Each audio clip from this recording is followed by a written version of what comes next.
Hey, level 2 Uptown Swing, I'm Maddie. Brian. There we go. All right.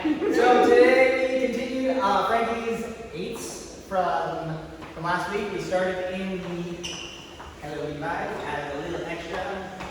That's it. That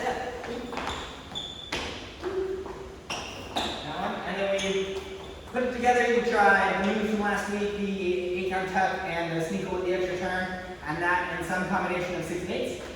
We also took a little sequence of 6-count moves and 8-count moves. Triple step, rock, step, triple, step, triple step, rock, step, side, back. And then we did a circle. Please remember we talked about every last triple step as you're getting ready. All of us talked about every time you're trying to get that 6 count, and if the lead changes it to an 8 count, then you react. Fun surprises. And that's pretty much what we did. That's how it